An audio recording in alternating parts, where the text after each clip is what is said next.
Okay, नमस्ते सबैजनालाई। अब चाहिँ अति नै भयो। यो खुट्टा टान्ने प्रवृत्ति हाम्रो नेपाली समाजबाट कहिले हट्ने भएन है। अहिले फेरि नयाँ ट्रेन्ड आएको छ साइबर सेनाको टिओबीसँग हामीलाई बदनाम गर्नलाई है, फ्री टिप ब्याचसँग के भनेर के देखिरहेको छ। हामीले धेरै हामीलाई प्रश्नहरू नै आइरहेछ होइन। अनि मान्छेहरू फेरि पताइदिइरहेछ फेरि यस्तो रे भन्दै पताइरहेछ। कति मात्रै हामी नेतासँग लड्ने कि भ्रष्टाचार विरुद्ध हामी लड्ने कि यो फेक न्युजहरूको पछि लड्ने कि हाम्रो टिम मिलाउनु लड्ने कि होइन, कति कुरामा चाहिँ हामी लड्नुपर्ने है। र मलाई देखाउनु परेको जसले यो एक्युज गरेछ नि हामीलाई होइन, देखाउनु पऱ्यो कि त्यो भिडियोमा चाहिँ म चाहिँ कहाँ छु भनेर क्या, म चाहिँ कहाँ छु भनेर त्यहाँ देखाउनु पऱ्यो क्या। र मैले बोलाएको भने त्यो प्रुफ कहाँ छ मैले बोलाएको भने होइन। Without any proof, without any evidence म त्यहाँ भएको नभएको होइन, त्यहाँ त देखिन्छ होला नि। म त्यो भिडियोमा चाहिँ म त्यहाँ देख्दिनँ त, म त त्यहाँ त होइन। अनि यसलाई चाहिँ हामीले बोलाएको भन्दै पुरा उयो गर्नु खोज्ने हुन्छ नि, यो साइबर सेनाको नयाँ स्टाइल होइन।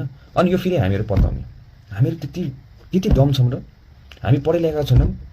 सत्य र असत्य हुन्छ, झुट र यो कुरा हामी पहिचान गर्न सक्दैनौँ, हामी छुटाउन सक्दैनौँ हुन्छ नि। यसो बुझ्नु सकिन्छ नि त्यसमा होइन, यसमा त यो मान्छे छैन, यो किन यिनीहरूले यस्तो गरेको होला होइन भनेर त हामीले हेर्नु बुझ्नु सक्छौँ नि त आफ्नो त। हामी त पढे लेखेका मान्छेहरू छौँ होइन।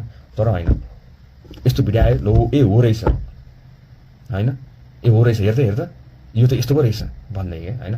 रहेको कुरा अर्को कुरा फ्री टिबेटको हामीलाई जुन चाहिँ पहिलादेखि आरोप लगाएर फ्री टिबेट बार्बर फाउन्डेसन भन्दै अरू के आरोप लगाएको छ। भोलि हामी हरेक कुराको हामी क्लियर गरिदिन्छौँ।